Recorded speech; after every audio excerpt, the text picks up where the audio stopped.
일본의 바람.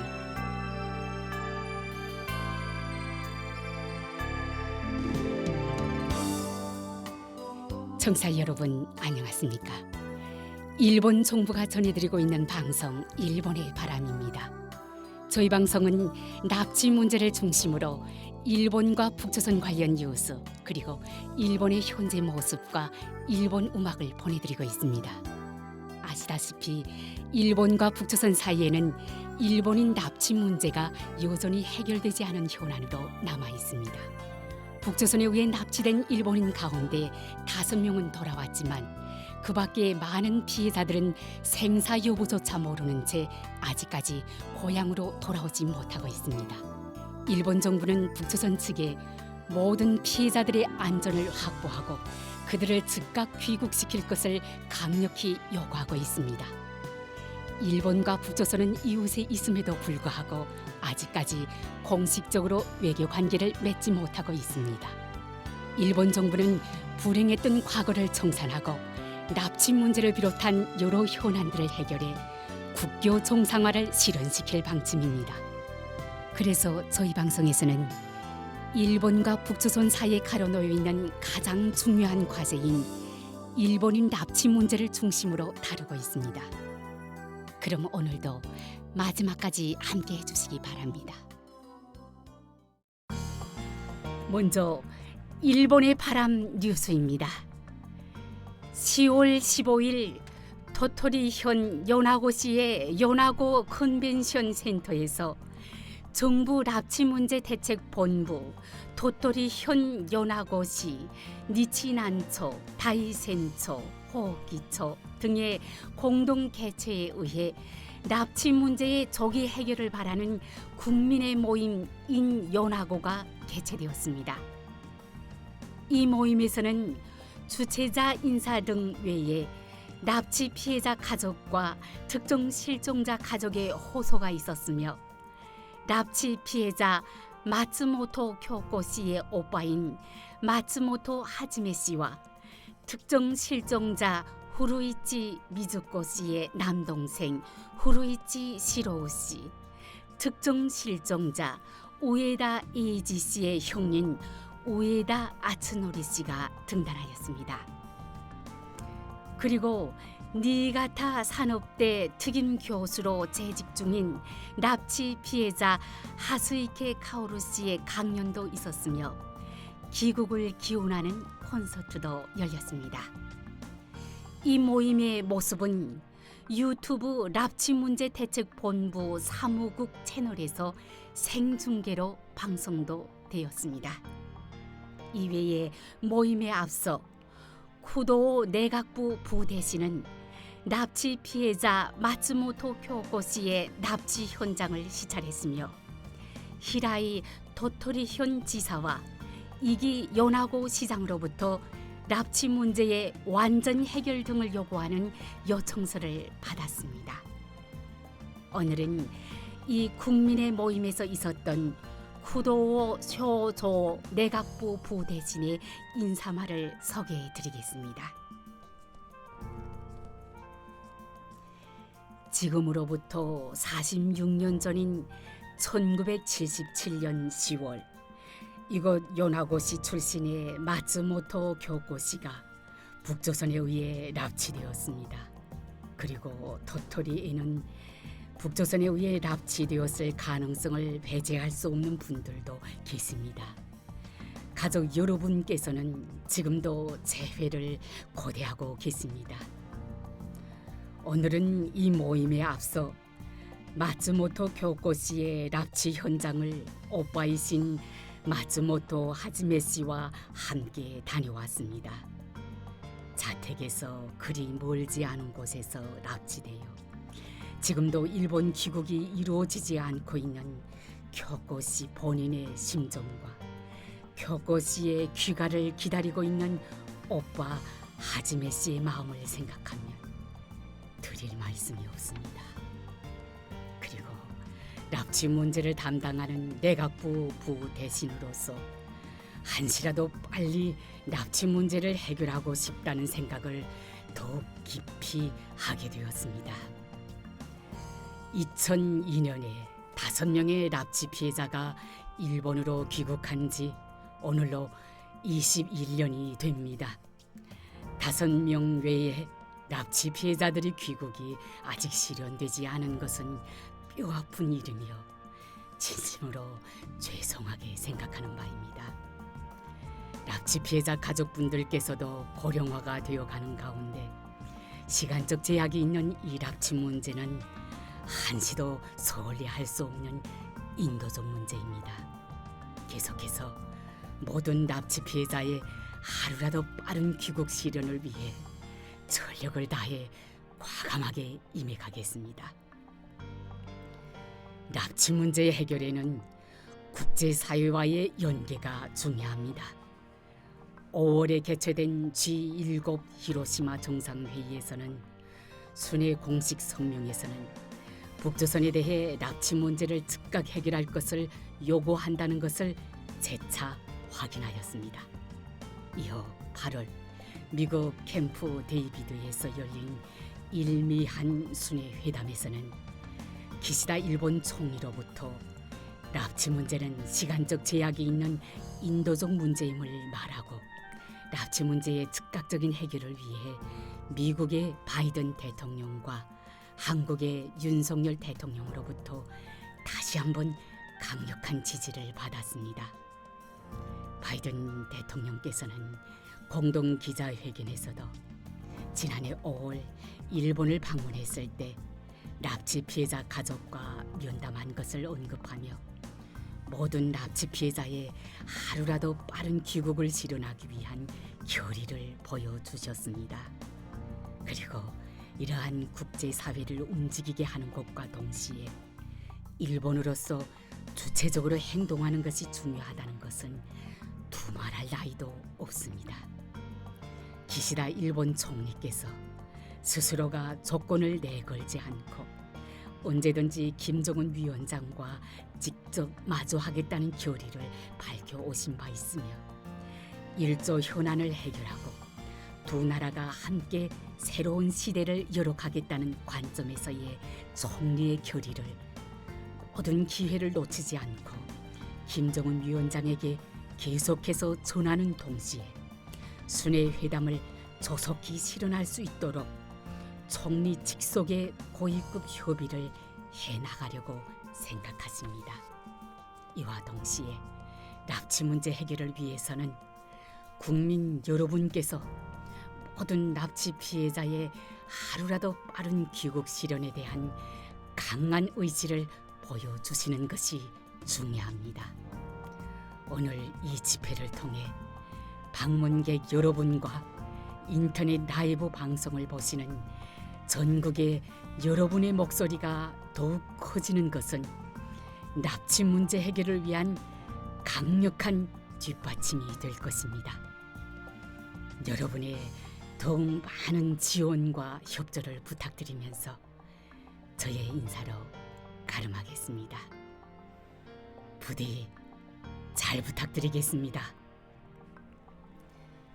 이상 일본의 바람 뉴스였습니다.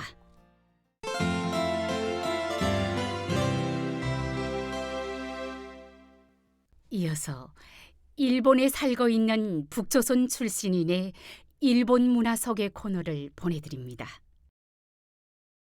북조선의 청취자 여러분, 안녕하십니까? 최근 저는 평양 지하철을 개통한 지 50주년을 맞이하여 북조선의 노동신문에 실린 장문의 글을 읽었습니다.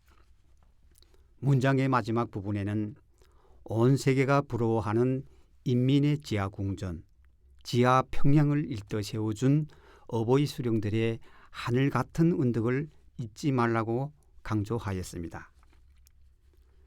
오늘의 일본 문화 소개 코너에서는 도쿄 지하철과 실드 굴착기에 대하여 소개해 드리려고 합니다. 북조선의 청취자 여러분, 일본의 지하철은 지금으로부터 96년 전인 1927년에 일본에서 처음으로 우에노부터 아사쿠사 사이에 지하철이 개통된 이후 현재 도쿄 지하철의 총 연장 길이는 300km를 넘는다고 합니다. 도쿄 지하철은 13개 노선으로 도쿄 지역을 벗어나 사이다마현과 지바현까지 연결되어 거대한 지하 교통망을 형성하고 있습니다. 일본의 지하철은 도쿄 외에도 일본 열도의 최북단에 위치한 홋카이도와 서부에 위치하고 있는 오사카, 후쿠오카를 포함한 11개의 도시들에서 지하철이 운행되고 있거나 현재도 지하철이 새로 건설 중에 있습니다. 북조선의 청취자 여러분, 평양 지하철이 약 20년 동안 건설하여 총 연장 길이가 34km, 2개의 노선, 17개 역이 있는 것에 비하여 도쿄 지하철의 총 연장 길이 300km 이상은 북조선 횡단철도의 절반을 넘는 길이로 여러분들은 놀라실 것이라 생각합니다. 평양의 지하철은 시내의 남쪽을 흐르고 있는 대동강을 관통 못하여 1987년부터 확장 공사가 멈추었다고 합니다. 당국으로서 몇 번이나 강을 관통하려고 하였지만 공사 중 터널이 붕괴되어 100여 명 이상의 목숨을 잃는 등의 사고가 발생하였기 때문에 성공을 하지 못하고 단념한 것으로 알려져 있습니다.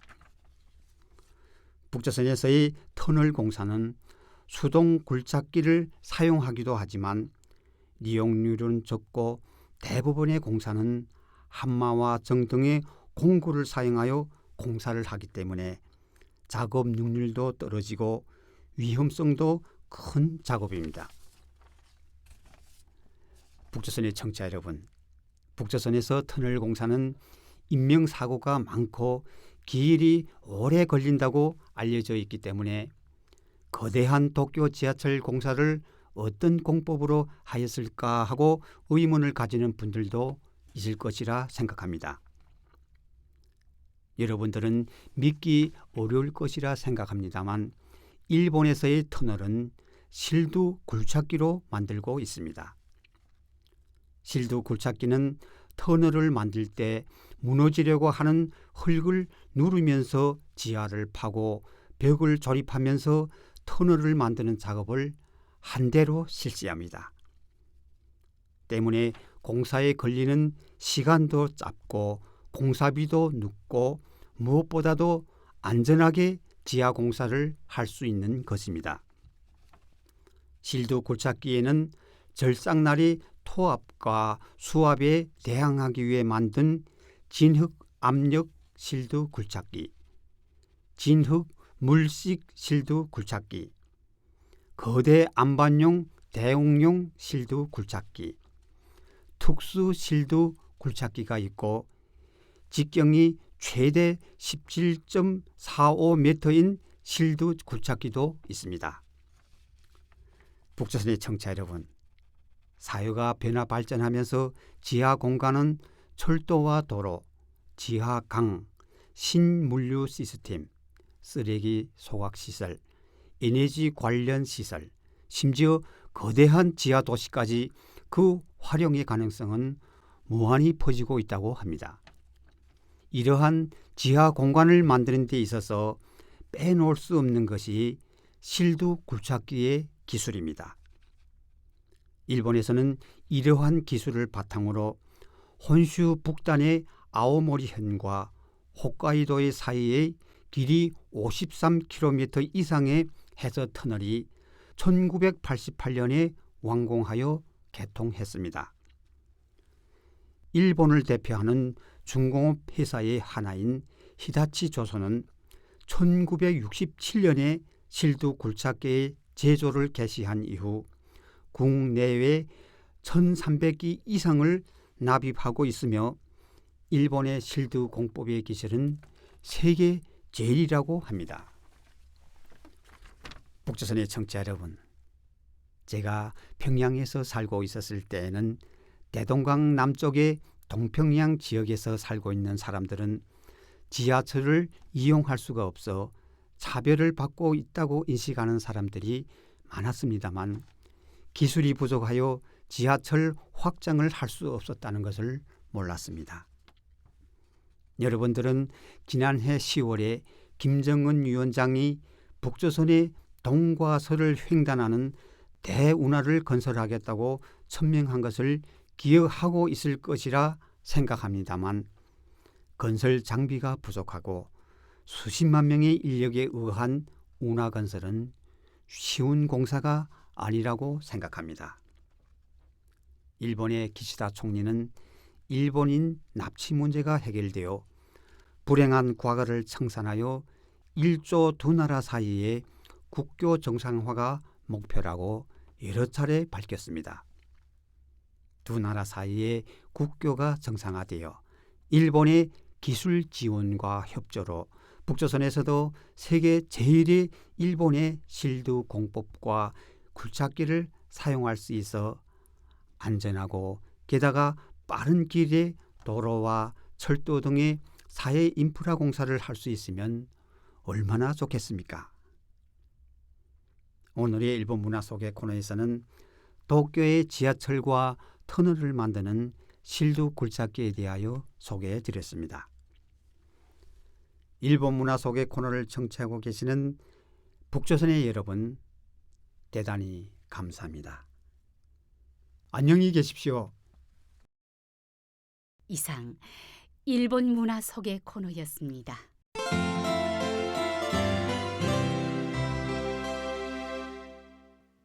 다음은 이번 주의 한 곡입니다. 이번 주는 1990년의 히트곡 체카즈의 새벽의 숨결, 그리고 1999년의 히트곡 코야나기 유키의 당신의 키스를 세어보아요 유오 마인을 보내드립니다. 그럼 들어보시기 바랍니다. 실제 단파 라디오 방송에서는 이 시간에 음악을 보내드리고 있으나 이 인터넷판에서는 저작권 문제로 음악 연주를 생략하겠습니다. 양해해 주시기 바랍니다.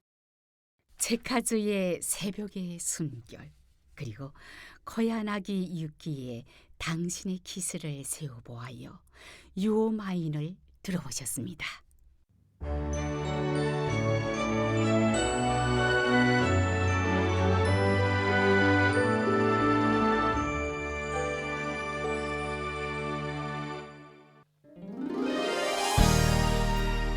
북조선에 계신 납치 피해자 여러분, 이번 주 일본의 바람 어떠셨습니까? 이제 헤어질 시간이네요. 그럼 다음 시간에 뵙겠습니다. 안녕히 계십시오.